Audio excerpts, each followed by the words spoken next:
بشر آفی رحمت اللہ علیہ سے سارا زمانہ پیار کرتا تھا. بغداد کا ایک تاجر کہتا ہے مجھے نہیں بابا اچھا لگتا تھا. ہمارا اپنا اپنا ذہن ہے نا, ہم کہتے ہیں میں نے جدھر ساری دنیا جا رہی ہے وہاں نہیں جانا. کہتے ہیں کہ وہ بابا مجھے نہیں اچھا لگتا تھا, حالانکہ سارا بغداد عزت کرتا. کیوں نہیں اچھا لگتا تھا؟ کہتے ہیں اس لیے کہ بابا نہ صرف فرض مسجد میں پڑھتا تھا, باقی نماز گھر جا کے. تو میں کہتا تھا اتنا ولی ہے تو باقی بھی مسجد میں پڑھے.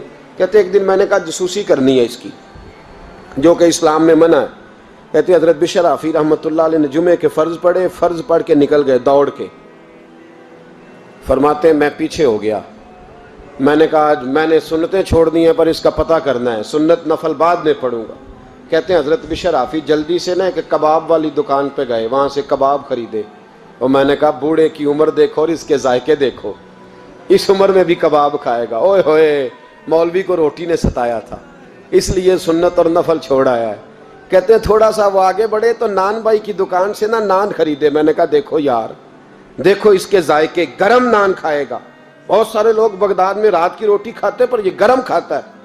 کہتے ہیں حضرت وہ نان اور کباب لے کے نا جنگل کی طرف مڑے تو میرے دل میں خیال آیا یار بڑا ہی اس آدمی کا عجیب ذہن ہے, یہ اب سبزے پہ بیٹھ کے یہاں موج کرے گا, کھائے پیے گا, اور سنت نفل چھوڑ دی. اللہ ہزاروں مرید ہیں. کہتے ہیں حضرت جنگل میں داخل ہوئے, تھوڑا سا سفر کیا تو کچی آبادی آ گئی. کچی آبادی, ایک کچے مکان کی ٹوٹا ہوا دروازہ, باہر سے کنڈی لگی. بغداد کے ننگے پاؤں چلنے والے ہزاروں مریدوں کے اس پیر نے کنڈی کھولی, اندر گئے. ایک فالج زدہ بابا جی بیٹھے. کہتے ہیں حضرت بشر آفی نے اپنی پگڑی کھولی اور اس آدمی کے منہ سے پانی نکل رہا تھا, رال ٹپک رہی تھی. کہتے ہیں پہلے اپنی پگڑی سے منہ صاف کیا, پھر پیالے سے پانی ڈال کے منہ دھویا, پھر حضرت اس کے ٹانگوں پہ کپڑا ڈال کے روٹی کا لقمہ توڑ کے اس کے منہ میں ڈال کے کہنے لگے بابا ناراض نہ ہونا, جمعے والے دن مجھے دیر ہو جاتی ہے, ابھی تو میں نے سنت اور نفل بھی پڑھنے ہیں, ناراض نہ ہونا مجھے دیر ہو جاتی ہے. کہتے ہیں وہ بابا رو پڑا اور کہنے لگا بشر یار 14 سال ہو گئے تو روز آتا ہے. 14 سال, یہ 1 صدی کا قصہ ہے, 2-4 برس کی بات نہیں. 14 سال سے تو روز آتا ہے. میں پتہ نہیں کب تک لاش بنے پڑا رہوں گا, تو کب تک آئے گا؟ حضرت بشر آفی نے بابے کے آنسو پوچھ کے کہا بابا فکر نہ کر, آج کے بعد یہ جملہ نہ کہنا کہ تو میرے لیے بوجھ ہے. فرمایا لوگ سمجھتے ہیں کہ میں نے عبادت کر کے مقام پایا ہے, لوگ سمجھتے ہیں میں نوافل زیادہ پڑھتا ہوں, دنیا جانتی ہے کہ میری رات کی تسبیح زیادہ مضبوط ہے, پر میں ان میں سے کوئی بات بھی نہیں. میں تو تیری نوکری کرتا ہوں تو اللہ نے میری عزتوں میں اضافہ فرما دیا ہے. سوچ ہی صاف نہیں, نظریہ ہی ٹھیک نہیں, فکر ہی ٹھیک نہیں. اسلام نظریے کا مذہب ہے, سوچ کا. مسند امام احمد بن حنبل کی حدیث سنی, حضرت انس بن مالک فرماتے ہیں جب انسان نے روزہ رکھا ہوتا ہے نا تو روح ویسے ہی پاک ہوتی ہے اس کی. میں نے یہ سوچا کہ کچھ باتیں ایسی کی جائیں جس سے تھوڑی سی سوچیں بھی تبدیل ہوں, کچھ سوچوں کا وضو, سوچوں کا غسل, افکار و نظریات کی بھی بات ہو. ہم سمجھتے ہیں کہ شاید کثرت عبادت اصل ہے. اقبال کہتے ہیں یہ ذکر نیم شبی, یہ مراقبے, یہ سرور, تیری خودی کے اگر نگہباں نہیں تو پھر کچھ بھی نہیں. تیری خودی کے اگر, اور پھر عام چیز نہیں کہا یہ ذکر نیم شبی, سویرے سحری کا ذکر, یہ مراقبہ, یہ جو تو گھنٹوں اللہ کی یاد میں بیٹھا رہتا, یہ سرور. کہتے بے کیف عبادت نہیں, سرور والی. یہ ذکر نیم شبی, یہ مراقبے, یہ سرور, تیری خودی کے اگر نگہباں نہیں, اگر تیرے نظریے کو نہیں بدل سکے, تیری سوچ نہیں بدل سکے, تیرا ایمان مضبوط نہیں کر سکے, تیری خودی کے اگر نگہباں نہیں تو پھر کچھ بھی نہیں. اور خرد نے کہہ بھی دیا لا الہ الا اللہ تو کیا حاصل, دل و نگاہ, دل و نگاہ, دل و نگاہ اگر مسلمان نہیں تو پھر کچھ بھی نہیں. دل و نگاہ. اقبال کہتے ہیں ایک دل کا کلمہ پڑھ, دوسرا نظر کا کلمہ پڑھ, ان پہ پابندی لگا. دل و نگاہ اگر مسلمان نہیں تو پھر تو کچھ بھی نہیں, کچھ بھی نہیں. حضرت انس بن مالک کہتے ہیں میں حضور کے پاس بیٹھا تھا, حضرت عبداللہ ابن عمر بھی بیٹھے تھے, کوئی بات ہو رہی تھی, ایک حجرے میں بیٹھے تھے, دروازے پہ دستک ہوئی. مسند امام احمد میں حدیث ہے نبی پاک علیہ السلام نے فرمایا انس دروازہ کھولو، دروازے پہ وہ بندہ ہے جس کو اللہ بغیر حساب کتاب جنت عطا فرمائے گا، وہ بندہ ہے دروازے پہ۔ حضرت انس بن مالک کہتے ہیں میں نے دروازہ کھولا تو بندہ دیکھا، غریب سا ایک انصاری صحابی، اور بندہ بڑا سادہ، وضو تازہ کر کے آیا ہے تو پانی کے قطرے داڑھی سے بہہ رہے ہیں، اور چمڑے کے جوتے اس نے لپیٹ کے نا تو بغل میں چھپائے ہوئے، آ کے اتحیات کی حالت میں بیٹھا، حضور سے دو چار باتیں کی، چلا گیا۔ ہم اس کا رنگ دیکھتے رہے اور مصطفیٰ کا کرم دیکھتے رہے۔ اس کو حضور نے جنتی کہا ہے۔ کہتے ہیں اگلے دن اسی ٹائم اسی وقت ہم حضور کے پاس بیٹھے تھے، پھر دروازے پہ دستک ہوئی، حضور نے فرمایا دروازہ کھولو، دروازے پہ وہ بندہ ہے جسے اللہ بغیر حساب کتاب جنت عطا فرمائے گا، بغیر حساب۔ کہتے ہیں دروازہ کھولا، اور جیسے ہی میری نظر پڑی، بندہ بھی وہی ہے جو کل آیا تھا، اور انداز بھی وہی ہے جو کل تھا، اسی طرح پانی کے قطرے، اسی طرح جوتے بغل میں، السلام علیکم، کل حضور فلاں بات کی تفصیل پوچھنی مجھ سے رہ گئی تھی، غلطی ہوگی، دوبارہ آیا ہو۔ اس نے اپنی گفتگو کی، چند جملوں میں بات سمیٹی، چلا گیا۔ فرماتے ہیں اتفاق کی بات کہ دن تیسرا، بندے بھی ہم دونوں، میں اور عبداللہ ابن عمر، حضرت انس بن مالک کہتے ہیں دونوں بیٹھے تھے، سیم ٹائم سیم ڈے۔ پھر دستک ہوئی، حضور نے فرمایا دروازہ کھولو، اور مسکرا کے فرمایا دروازے پہ وہ بندہ ہے جسے اللہ بغیر حساب کتاب جنت عطا فرمائے گا۔ کہتے ہیں کھل اٹھے ہمارے چہرے، باہر گئے، دستک ہوئی تھی، دروازہ کھولا۔ فرماتے ہیں مجھے یقین تھا وہی ہوگا جو 2 دن پہلے آیا تھا، اور میرے یقین کے مطابق ہی کام ہوا، وہی بندہ تھا جو کل بھی تھا، جو پرسوں بھی تھا، حالت اور کیفیت اور انداز بھی وہی تھا، پانی کے قطرے بہہ رہے ہیں، اور اس شخص نے جوتے بغل میں دبائے ہوئے خدمت میں حاضر ہوا، بیٹھ گیا، بات چیت کی، چلا گیا۔ حضرت انس بن مالک کہتے ہیں تھوڑی دیر ہوئی تو حضور بھی تشریف لے گئے۔ حضرت عبداللہ ابن عمر مجھے کہنے لگے یار ویسے کتنے اس کے نصیب ہیں، کتنے نصیب ہیں، کوئی آیا لے کے چلا گیا، کوئی آیا لے کے چلا گیا، کوئی عمر بھر بھی نہ پا سکا، میرے مولا تجھ سے گلہ نہیں، یہ تو اپنا اپنا نصیب ہے، یہ تو اپنا اپنا، اور نہ کسی کے حال پہ طنز کر، نہ کسی کے غم کا مذاق اڑا، وہ جسے چاہیں جیسے نواز دے، یہ مزاج لطف رسول ہے صلی اللہ تعالی علیہ وسلم۔ کہتے ہیں ہم لوگ گفتگو کرنے لگے، عبداللہ ابن عمر مجھ سے کہنے لگے یار ویسے پتہ کرنا چاہیے یہ کون سا عمل کرتا ہے، پتہ کرنا، جیسے ہم نہیں پتہ کرتے کہ یہ بندہ بڑا چمک گیا، پتہ کرو کون سا کاروبار کرتا ہے، ذرا اس کی جاسوسی تو کرو۔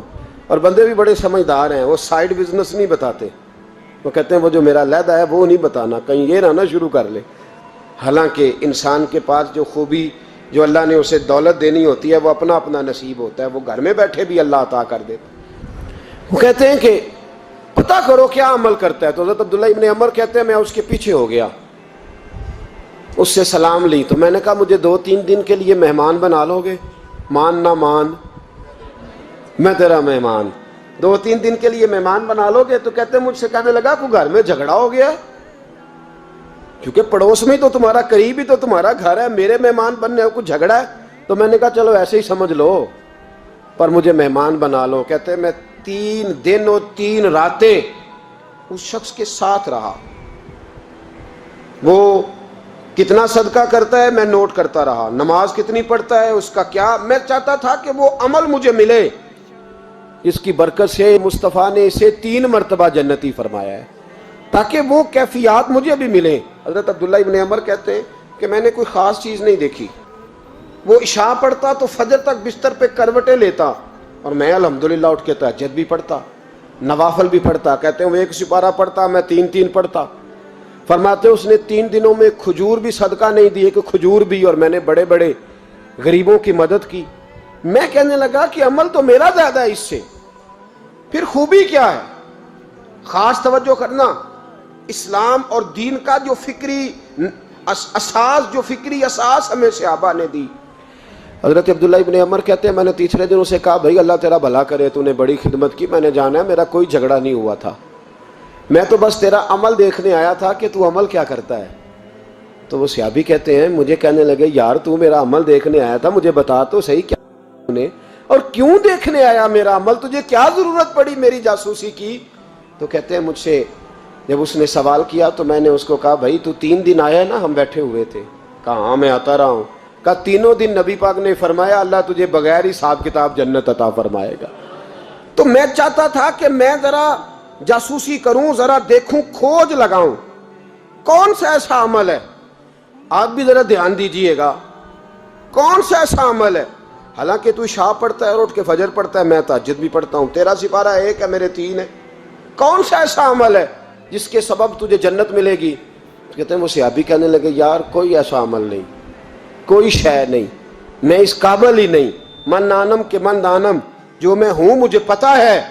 کہا پھر کوئی بات تو ہوگی، تیری مہربانی بتا دے، میں نے 3 دن 3 راتیں محنت کی ہیں، بتا دے۔ کہتے ہیں وہ کہنے لگے اگر تجھے بتاؤں نا تو پھر سن، میں جب رات کو سوتا ہوں تو اپنے دل پہ نظر ڈالتا ہوں، اور سویرے جب اٹھتا ہوں تو پھر اپنے دل پہ نظر ڈالتا ہوں، موبائل پہ نہیں، کنجی پہ نہیں کہ چابیاں کدھر ہیں، بٹوے پہ نہیں، میں رات کو سوتے ہوئے بھی اپنے دل پہ نظر ڈالتا ہوں، سویرے اٹھتے ہوئے بھی میں سب سے پہلے اپنے دل پہ نظر ڈالتا ہوں۔ فرماتے ہیں الحمدللہ میرے دل میں کسی کا حسد نہیں ہے، کسی کے بارے میں کوئی کینہ نہیں ہے، کوئی کسی کے بارے میں میل نہیں، میں اللہ کے ہر بندے کے بارے میں سوچ، نظریہ، فکر اچھی رکھتا ہوں، اور فرمایا میں تیرے بارے میں بھی عبداللہ یہی سوچتا ہوں کہ تو مجھ سے زیادہ نیک ہے۔ الحمدللہ اس وقت بھی میرا ذہن یہ ہے کہ انس بن مالک مجھ سے زیادہ پرہیزگار ہے، اس وقت بھی میری سوچ یہ ہے کہ محبوب کے سب صحابہ میں سب سے کمزور میں ہی ہوں۔ نابد عبداللہ ابن عمر کہتے ہیں میں نے اس کا ہاتھ چوما، میں نے کہا سمجھ آ گئی ہے، تیرا نظریہ، تیری سوچ پکی اور سچی مسلمان ہے، تو دل اور روح کا مسلمان ہے، تو نظر اور روح کا مسلمان ہے، یہ سبب ہے کہ اللہ کے رسول نے زمین پر چلتے ہوئے بھی تجھے 3 دفعہ جنت کی بشارت عطا فرما دی۔ لب پر نعت پاک کا نغمہ کل بھی تھا اور آج بھی ہے، میرے نبی سے میرا رشتہ کل بھی تھا اور آج بھی ہے، اور کسی جانب کیوں جائیں اور کسی کو کیوں دیکھیں، اپنا سب کچھ گنبد خضرا کل بھی تھا اور آج بھی ہے، لب پر نعت پاک کا نغمہ۔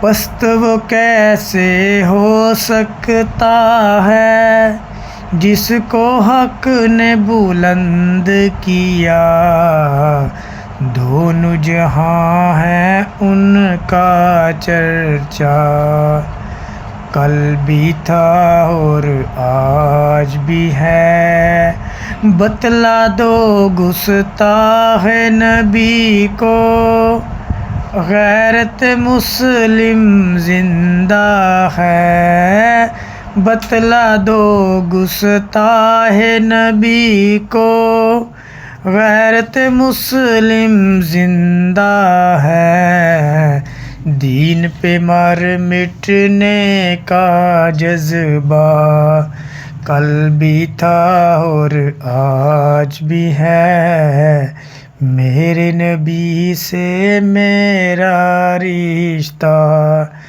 کل بھی تھا اور آج بھی ہے۔